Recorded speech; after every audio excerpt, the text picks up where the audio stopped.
It's the Sean Widmer Podcast.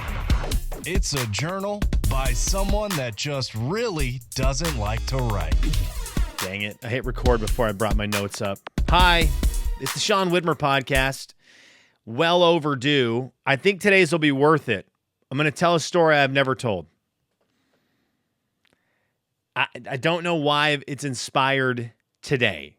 There are very few stories in my life that had such a resounding effect on my life that I have not told as a grown-up. There just aren't. One of the things that I decided back in 2004 when I started doing radio, 2005 when I started doing podcasts, is that I was going to be an open book on the radio, on the podcast, welcome everybody in, and do life in a way that I thought was fun to share, because I thought it would be kind of fun. My brain had a couple different reasons for it. One, there's a big chunk of my life where I thought it was very entertaining in terms of just goofiness. And so they were good. It was good stories to tell people who weren't in a spot where they could be goofy. They could understand how goofiness is not all that it's cracked up to be, and they could be happy they were grown adults and mature. So I could maybe ground that a little bit. So I did. That was one of the reasons. Two, I thought it could be helpful for people who are going through stuff. That maybe if we went through stuff and talked about it, one of two things. One, you could learn something from it, or two, you could realize you're not alone going through stuff. But this is a story we're going to get to that I have not ever told. It happened in radio to me in like 2006, 2007. Man, I was in my mid-20s. We're going to get to that story. I don't know why I'm telling it. Today's the day, though. Today's your lucky day. Today's a good podcast to listen to. Where have I been? Where has the podcast been? Well, it was in the ER for 3.5 hours today. It was in the ER long enough for me to finish an entire episode of Critical Role, which those things are 4 hours long. And then I got 2 episodes of Good Hang with Amy Poehler in. Listened to her talk to Adam Scott and her talk to Andy Samberg. Both great episodes. Really good podcast. I'd never listened to it until today, but it was really enjoyable. At least I enjoyed it. I'm a Parks and Rec person, though, so the Amy Poehler, Adam Scott episode I thought was great. I'm also very intrigued with Adam Scott. I loved him in Parks and Rec, and then he really is awesome in Severance, and I just think he's cool. And so I really liked seeing him be cool on that podcast. But what a weekend it was here for me. And I'm still not all the way right. And some doctor is going to be listening, and they're going to hear me talk about what happened to me this weekend, and they're going to say, "You're so soft." And then they're going to listen to my story from radio after I'm done talking about the ER and why we are where we are today. And they're going to say, "You're also an idiot." So this is a great episode for doctors to listen to as their last episode, because they will lose all respect for me in the next the next 15 minutes. 15-minute podcast, that's what we do. 15 minutes every time. We nail it right on the dot. We are about 12 minutes from being done today. So glad I could have you here. So Friday, what is it? Saturday, we get the day going. We're celebrating, for me, a 3-day weekend. Anna had a 4-day weekend. I worked Friday. And so Saturday, I just wanted to make sure she knew I worked so much harder than her last week. That's why I had to bring that meaningless point up on the podcast. But Saturday, about lunchtime, my stomach started feeling weird. And I was like, what in the world? Why is my stomach feeling weird? But it was feeling weird. So go on with the day, and it's like, it's just kind of bothering me. Well, Saturday night, Anna and I sat down. I'm watching the Eastern Eagle football game. She's watching The Summer I Turned Pretty. Is that what it's called? The Summer I Felt Pretty. The Summer I Turned Pretty. I don't remember what it's called. But she's watching that show. I mean, I'm watching it with her, so I'm heavily invested in Conrad and Jer and Belly and the love triangle, kind of weirdly holding out hope for Cam Cameron. So she's watching this show. I'm not paying attention to it at all. I'm paying attention to Eastern football. That's another story for another time that I don't want to get into right now. Gosh dang. Tough loss for Eastern. Not going to get into it right now. Their punter won Big Sky Player of the Week. It's not what you want. It's just not. You don't. It means he punted a lot. So that's not the only thing. That means the Big Sky got absolutely demolished all weekend, and that the best player in the Big Sky was the guy who punted it successfully a lot. Not a great Big Sky weekend in the football world, opening weekend. Okay, so anyways, I'm watching the Eastern game. She's watching The Summer I Felt Pretty, Turned Pretty, The Summer I Turned Pretty. There it is. And all of a sudden, my stomach really starts hurting. It's really bothering me. And so I'm like, what is this? And I'm like feeling very bloated in my big old belly. And it's just not feeling right. So I'm kind of like, So I bring it up to Anna. I'm like, my stomach's not feeling right. Of course, that's bringing up any kind of thing. I got a hangnail, whatever, to my wife. It immediately turns into what's the worst possible thing I can find on the internet with your stomach. And so, I'm going through, she's got all these diagnoses and they're like, whoa. So I'm like, let me just get through tonight. So I go to bed. It's kind of having a hard time falling asleep. Sleep okay. Wake up Sunday and my stomach is still not feeling right. I'm like, wow, man, what in the world? So I have a history with this because one of the times my stomach, it was above my stomach. It was right like beneath my heart. When that one was bothering me, I let it go too long and I had 50 million gallstones in my gallbladder and had some of the most debilitating pain I've ever had in my life when my gallbladder passing these gallstones. Insane amount of pain. And it's because I should have got it checked out early and they could have taken it out early and I could have skipped a whole bunch of pain that I put myself through for weeks. Anyhow, I've got this in the back of my mind, like, this is, I don't love pain around there where I don't know what's going on. But this is just a stomach ache. I ate something wrong. We're going to get over it. So Sunday I wake up, it's not feeling great. But then as the day goes on, it's feeling all right. And then Sunday night, it starts hurting badly at like 9:00. And I'm starting to panic a little bit because it's like really bothering me. I can't sit. I can't get in position. I'm like, what is going on here? I'm like, do I need to just go poop? I can't do that. TMI, I'm sorry. Anyhow, Sunday night, 1 a.m., I'm walking around. I'd fallen asleep for like a little bit because my stomach was hurting. It took me a while to fall asleep. I woke up at 1 a.m. dying, dripping sweat, just so much pain. Could not get comfortable. Pace around the house for a while. Try to lay back down. Can't get comfortable. I'm up from 1 o'clock to 4 o'clock. Just miserable, trying to work through this because I'm like, I don't want to get it checked out. It's just I ate something bad. I've got a bad stomach ache. This is like food poisoning. But as it goes on, I'm like, I gotta get something checked out. So I finally fall asleep for a little bit, get like 2 hours of sleep. I'm pacing around. My wife comes downstairs at 7 o'clock. She's like, why are you awake? I'm like, because I'm dying.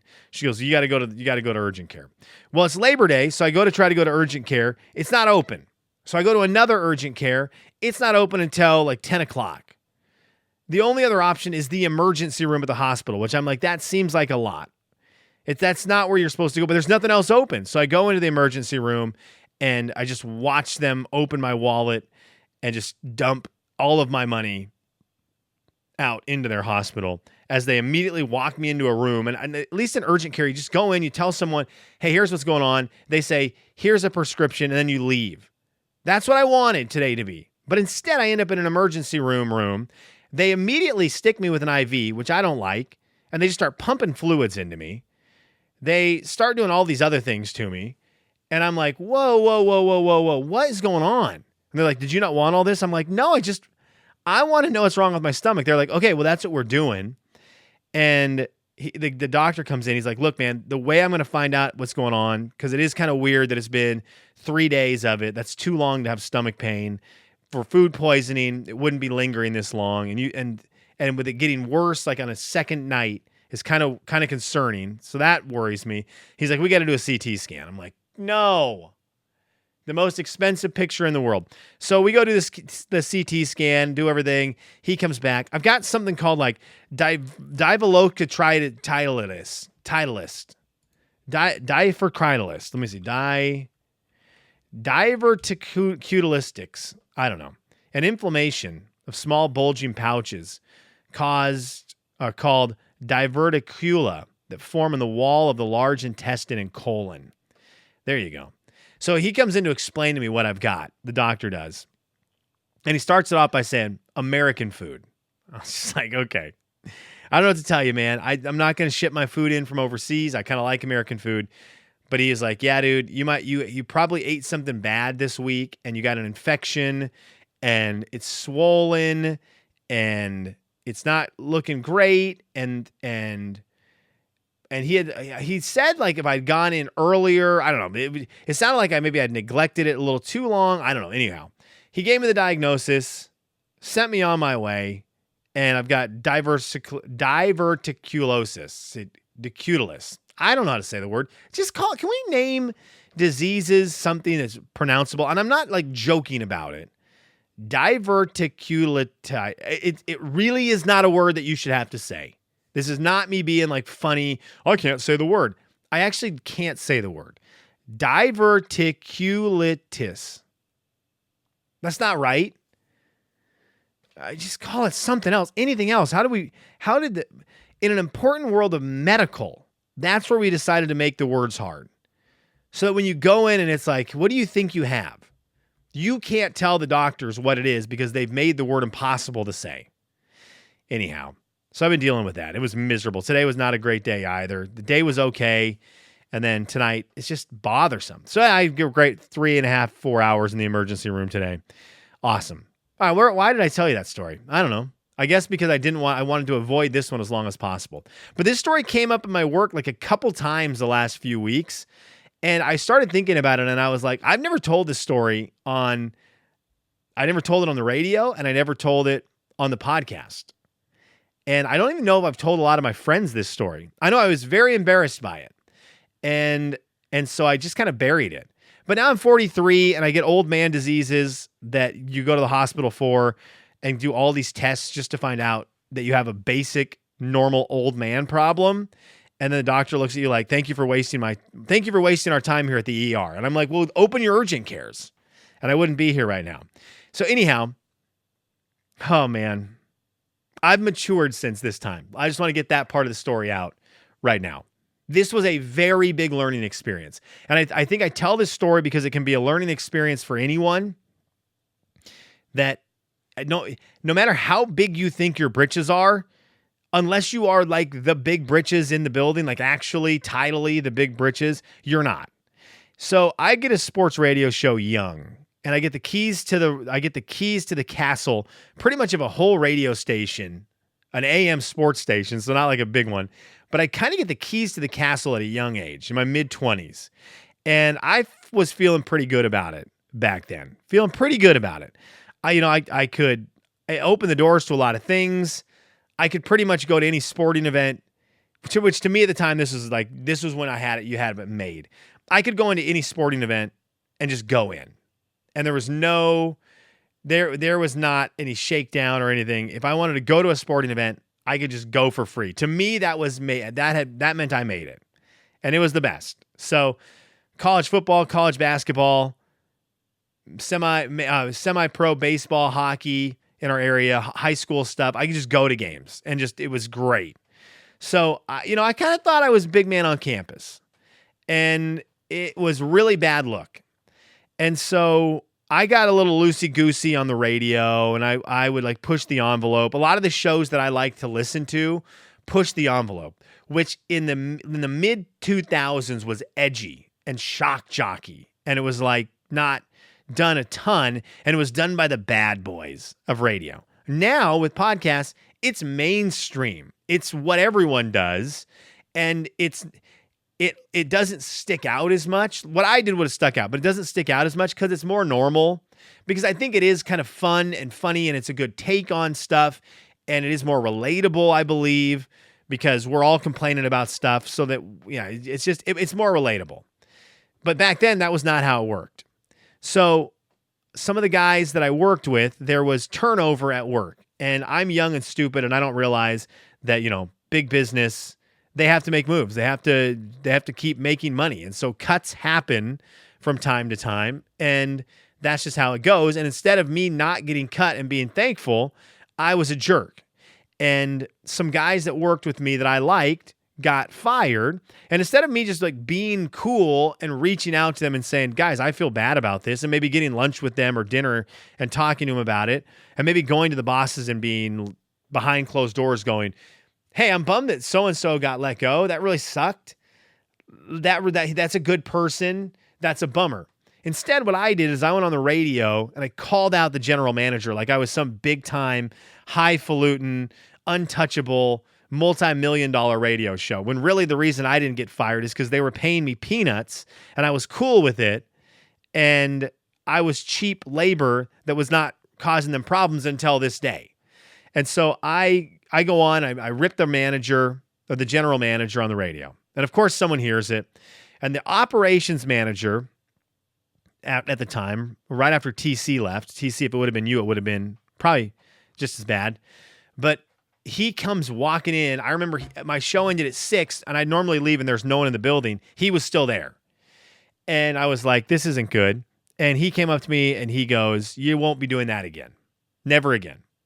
And I remember feeling bad.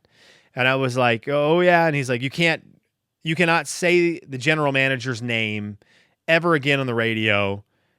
And you definitely can't make fun of him on the radio. He pays the bills. He's the general manager. You can't ever do that again. And I was like, okay. Well, then, I feel embarrassed. Well, then as the night goes on, I feel angry. Like, why did you challenge me in my show, in my world? I'm the big man on campus. So what did I do instead of listening to advice? What did I do? I was young, dumb, punk, arrogant jerk. Had to be very dislikable. Sean Widmer. And I went into the show the next day and I didn't actually say the general manager's name or mention my work by saying my work. But instead what I did is I insinuated. Oh, clever, super witty. Oh man, hardly noticeable what I was doing. Also so unrelatable to the audience. No one in the audience got it. This was me just being anti-rules on the air for an audience of 5. Like me and 4 people that I worked with, one of them being the general manager. And I started hinting around and tiptoeing around. The general manager reminded me very much of Howard Schultz, the Starbucks guy who sold the Sonics, because the Sonics, hot button issue for during this year, had just gotten sold to Clay Bennett. And everyone was realizing the Sonics were about to move to Oklahoma City. So everyone hated Clay Bennett. Everyone hated Howard Schultz. And so I started comparing our general manager to Howard Schultz, who I had referred to as a long time as a scumbag because he murdered my favorite thing. So this was going on. And mid-segment, at a commercial break, the operations manager walked into the studio. And he said, just right in, very angry, and goes, he goes, do it again and you're fired. Period. Already gave you a warning. We all know what you're doing. Do it again and you're fired. No insinuations, no talking about anything to do with it. He goes, if I think you are even insinuating it, even if I think it, you're fired. You've been warned. That's it. I shrink down to the size of a pebble. And he looks at me and for multiple reasons, I won't forget this. He goes, if you want to be a child, you can work at Chuck E. Cheese. But if you want to be a grown-up, you can keep working here. I'll let you decide. And this man then informed me, he goes, I will be, because of you, you have put me in a position where I now have to stay late every day, and I have to listen to your show. And he says it in a tone like, obviously he hates the show. And I have to listen to your show to make sure you don't say anything that I need to take off the air. And so I'm like, now I'm super duper panicked. And so I get done. I remember crying because I really am a baby, crying in my car after the show. Like, what have I done? I didn't tell a soul about it that day, not a soul, because I was so embarrassed and I just let it simmer. I finally told my girlfriend, who I was dating at the time, and she was like, you're so stupid. Yes, agreed. And then I never mentioned it again. But that's not even the best part of the story. The best part of the story is I went into work the next day, and on my desk, right next to Rebecca Mack, right across from Barry Watkins, right next to Frank Jackson, in the old Citadel Broadcasting building, right there on my desk, this is a legendary move, is a application to Chuck E. Cheese on my desk with a letter of recommendation written by the operations manager sitting next to it. Okay? And a note that says, I'm assuming I know what direction you're planning on going today. So I just thought I'd get the ball rolling. A freaking Chuck E. Cheese application on my desk. Kerry had gone out of his way to drive to North Spokane. He was so mad and just put it right in my face that he drove to Chuck E. Cheese and got an application and brought it to work and took the time to write a letter of recommendation, which was probably, if I had actually read it, was like, he's smart enough to run the robots. Barely. Will probably fight with parents, but is smart enough to count the tickets for the kid to buy 5 Laffy Taffies. Oh, man. That was a big growing up moment for me in general.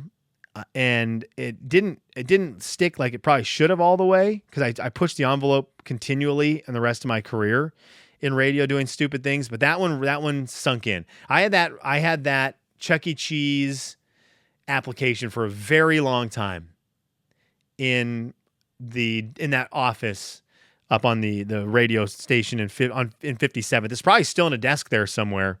TC can probably go find it. He works up in that building now. But that absolutely rattled me. So there you go. There's a story I've never told before. Is it a good one? I don't know.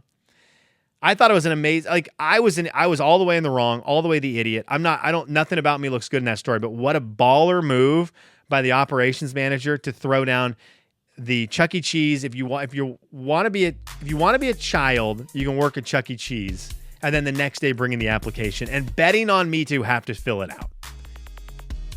There you go. So that's where I used to be.